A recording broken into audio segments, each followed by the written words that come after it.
Hello बच्चों, welcome to my academy. बच्चों, जब हम फिजिक्स में एक बहुत अच्छे स्कोर की बात करते हैं, हम कहते हैं कि हमें 170 प्लस का स्कोर चाहिए, हमें 180 आउट ऑफ 180 का स्कोर चाहिए, तो एक ऐसा फैक्टर है जिसको ध्यान रखना बहुत जरूरी है, जिस चीज को हम नेग्लेक्ट नहीं कर सकते, और वो फैक्टर है बच्चों टाइम। कि आप फिजिक्स का पोर्शन कितने टाइम में सॉल्व कर रहे हो, या फिर घर पर भी जब आप क्वेश्चंस की प्रैक्टिस कर रहे हैं तो किसी क्वेश्चन को सॉल्व करने में आपको कितना टाइम लग रहा है। और उससे भी ज्यादा इंपॉर्टेंट, जब आप एग्जाम हॉल में उस पेपर को अटेम्प्ट करोगे तो वहां पर आपको हर एक क्वेश्चन में कितना टाइम लग रहा है। बच्चों, कितना टाइम वहां पर देना पड़ रहा है, यह फैक्टर ऐसा है जिसको अगर हमने इग्नोर किया या फिर अगर हम इस चीज को इंप्रूव नहीं कर पाए तो हम उस स्कोर तक कभी नहीं पहुंच सकते, भले ही घर में आके वो क्वेश्चन आपसे सॉल्व क्यों ना हो जाए। ठीक है, लेकिन बच्चों एग्जाम हॉल के अंदर तो आपको कम से कम टाइम में एक अच्छी परफॉर्मेंस देनी है, तो ये जो टाइम वाला फैक्टर है आज मैं इसी पर आपसे बात करूंगा। ठीक है बच्चों, ऐसे 5 टिप्स मैं आपको दूंगा जिससे कि आप इस टाइम वाले फैक्टर पर काम कर सकते हो, और अगर आपने इस चीज को कंट्रोल कर लिया तो ये मान करके चलिए कि वहां पर आप एक बहुत अच्छे स्कोर तक पहुंच जाएंगे। ठीक है, जो बच्चों पहला पॉइंट है जिस पर मैं आपसे बात करूंगा वो है कि हमें ज्यादा से ज्यादा वैरायटीज के क्वेश्चंस पहले से ही सॉल्व कर लेने चाहिए। आप एक एक टिप को नोट करते चलिएगा, आपको इन सब पर काम करना है। पहला पॉइंट बच्चों क्या है कि जब हम घर पे क्वेश्चंस की प्रैक्टिस कर रहे हैं, ठीक है, तो हमें ज्यादा से ज्यादा वैरायटीज पहले से ही देखनी है। क्यों बच्चों, एग्जाम हॉल में देखिए बहुत से ऐसे क्वेश्चन है, आप सोचिए कि आप एग्जाम हॉल में हैं और आपके सामने मान लीजिए जितने भी क्वेश्चंस आते हैं उसमें ज्यादातर क्वेश्चंस आपको अनसीन लग रहे हैं। आपको ऐसा लग रहा है इस टाइप का क्वेश्चन हमने देखा नहीं है, इस टाइप का क्वेश्चन हमने देखा नहीं है, ये क्वेश्चन भी हमने देखा नहीं है। तो क्या होगा, आप क्वेश्चन रीड करोगे, सोचोगे इसको कैसे सॉल्व करना है, क्या फॉर्मूला लगा सकते हैं, क्या अप्रोच होगी, इतना सब सोचना पड़ेगा। लेकिन बच्चों वहीं दूसरी सिचुएशन जरा सोच के देखिए आप, कि अगर आपके सामने टेस्ट पेपर आता है और उसमें से मान लीजिए 45 में आपको 30 क्वेश्चन या 35 क्वेश्चन ऐसे मिल जाते हैं जो आपको लगता है ये क्वेश्चन या इनके जैसा कोई क्वेश्चन हम पहले सॉल्व कर चुके हैं, यानी कि अप्रोच आपके दिमाग में तुरंत आ गई देखते ही, फॉर्मूला आपके दिमाग में तुरंत आ गया देखते ही, तो इसका बच्चों बेनिफिट काफी अच्छा है। इसका मतलब यह है कि बच्चों जब आप घर पर प्रैक्टिस कर रहे हो तो इस बात को बहुत अच्छे से समझ लें कि हमें किसी भी कंसेप्ट से रिलेटेड मैक्सिमम जितनी वैरायटीज पॉसिबल हैं उन सबको पहले से देख लें। इससे फायदा यह होगा कि एग्जाम हॉल में मैक्सिमम नंबर ऑफ क्वेश्चंस आपको अनसीन नहीं लगेंगे, ज्यादा से ज्यादा क्वेश्चन आपको ऐसा ही लगेगा कि आपने देख रखा है। ठीक है, तो इससे एक तो कॉन्फिडेंस बूस्ट होगा और दूसरा अप्रोच और कंसेप्ट बहुत ज्यादा हमें सोचने नहीं पड़ेंगे, हमें पहले से ही उनके बारे में आइडिया होगा, तो हमारा टाइम यहां पर बचेगा। ठीक है, यह तो पहला पॉइंट हो गया।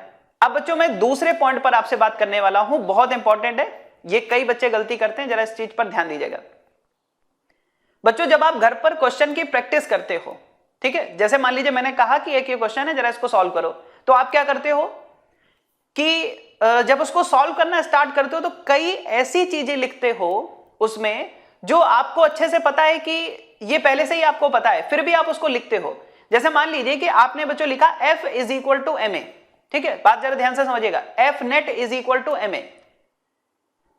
अब आपने ये लाइन लिखने में बच्चों अगर ध्यान से देखा जाए तो टाइम ही वेस्ट किया है। क्यों? क्योंकि ये तो आपको पता ही था कि F net is equal to MA है, बजाय इसके कि आप सीधे नेट फोर्स लिखते। ठीक है, कि जैसे मान लीजिए T माइनस mg है तो वहां पर आपने T माइनस mg लिख दिया, या जो कुछ भी है उसके अकॉर्डिंग आपने लिख दिया, और एक्सेलरेशन की जगह एक्सेलरेशन लिखते, है ना। तो कई बार हम क्या करते हैं बच्चों कि जब हम क्वेश्चन को सॉल्व कर रहे होते हैं, आप खुद देखना कि आपने जैसे किसी क्वेश्चन को 5 या 6 लाइन में सॉल्व किया है, तो बहुत सी ऐसी लाइंस आप लिखते हो जो नहीं लिखते तो भी काम चल जाता। तो मैं आपसे यही कहूंगा कि लिमिटेड यूज करें, पेन का लिमिटेड यूज करें, मतलब कि बच्चों जहां पर जरूरत है वहां पर लिखें, जहां पर जरूरत ना हो वहां पर ना लिखें। मेरा कहने का मतलब है कि अगर आप थोड़ा सा घर पर ही इस चीज की प्रैक्टिस करो कि दूसरे या तीसरे स्टेप पर डायरेक्ट जंप कर सको। ठीक है, जैसे कई बच्चे मैंने देखा है कि मतलब ऐसे ही बस किए जा रहे हैं क्वेश्चन, मतलब उतना एक्टिव नहीं रहते उस टाइम पर। वो क्या करते हैं कि एक स्टेप आया 15 + 10, फिर अगला स्टेप लिखा उसमें 25, तो आप जरा खुद से सोचो बच्चों, क्या 15 + 10 लिखने की जरूरत थी? आपको कैलकुलेशन दिख रही थी ना कि वो 25 है, तो लिख देते 25। बहुत सी जगह मतलब है ना, कैलकुलेशन में 3-4 लाइन जबरदस्ती की लिखना, आपको पता है कि अगला स्टेप क्या होगा, फिर भी लिखते हैं। तो उस लिखने की आदत को थोड़ा सा बच्चों संभालिए, ठीक है, क्योंकि ये काफी ज्यादा टाइम कंज्यूम करती है, स्पेस भी कंज्यूम करती है और टाइम भी कंज्यूम करती है। फिर आपको जगह नहीं बचती, जो मेन काम करना होता है उसके लिए जगह नहीं बचती, फिर आप कुछ ना कुछ गलत कराते हो उसमें। आप समझ गए होंगे मैं किस चीज की बात कर रहा हूं।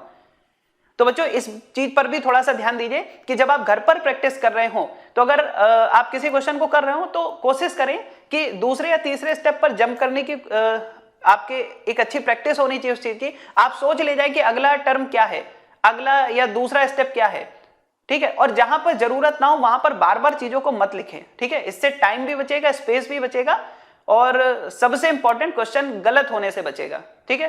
तो ये दूसरी टिप थी जो बच्चों आपको इसमें ध्यान रखनी है और इसकी घर पर ही प्रैक्टिस करनी है, सीधे एग्जाम में मत करना, वहां गलत हो जाएगा। फिर इसकी अभी से प्रैक्टिस करना स्टार्ट करें, ठीक है बच्चों। तीसरी टिप बहुत ही इंपॉर्टेंट है, बहुत ध्यान से समझिएगा।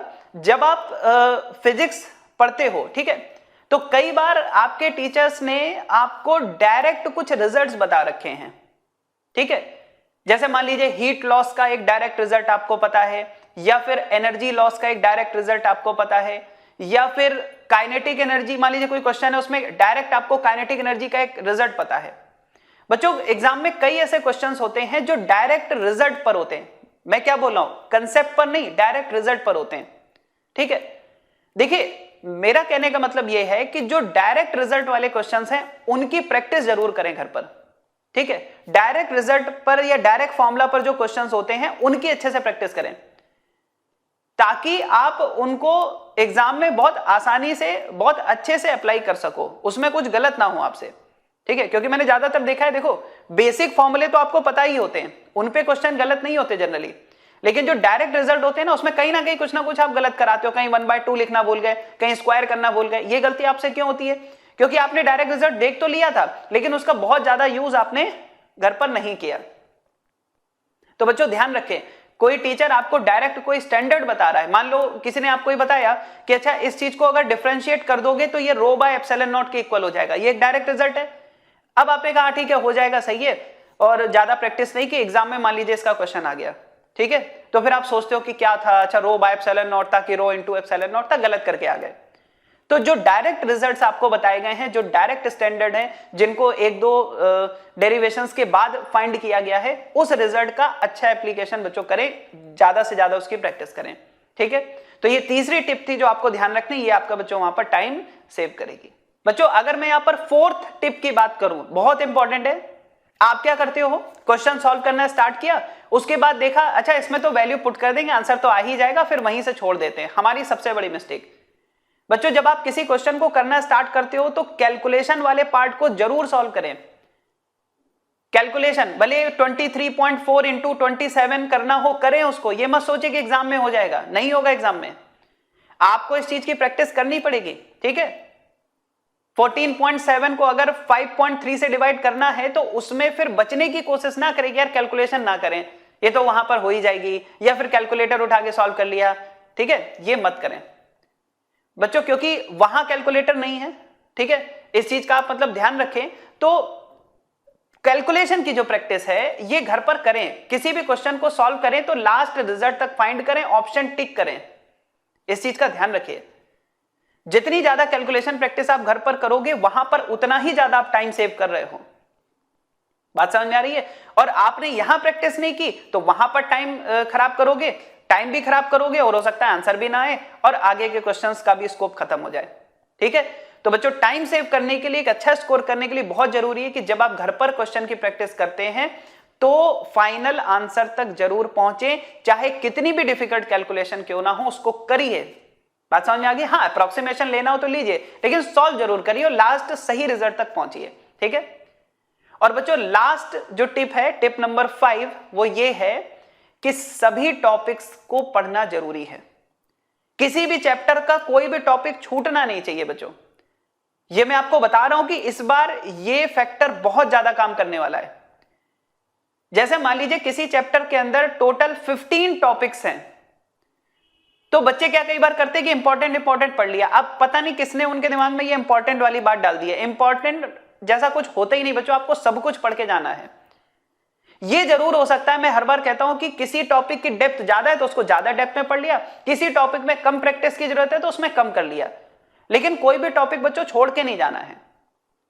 और इस बार ये मान करके चलिए कि जो बच्चे सभी टॉपिक्स को पढ़ करके जाएंगे, जिनको हर एक टॉपिक का आइडिया होगा, ठीक है, वो बच्चों वहां पर एक अच्छे स्कोर तक पहुंचेंगे ही पहुंचेंगे। हो सकता है उनको किसी सिंपल टॉपिक का क्वेश्चन दिख गया, अब जिसने पढ़ा ही नहीं है वो टॉपिक, उसको क्या समझ में आएगा, ये कहां से आएगा, उसको तो चैप्टर भी नहीं समझ में आता कि किस चैप्टर का क्वेश्चन है, ठीक है। तो बहुत इंपॉर्टेंट है। तो ये जो 5 टिप्स बच्चों मैंने आपको बताई हैं, इनको अच्छे से फॉलो करिए, ठीक है, और एक एक टिप के ऊपर काम करिए, क्योंकि बच्चों अगर आप टाइम सेव करना सीख गए तो आप अपने आप ही बहुत से बच्चों से आगे निकल जाओगे और एक अच्छे स्कोर तक पहुंच जाओगे।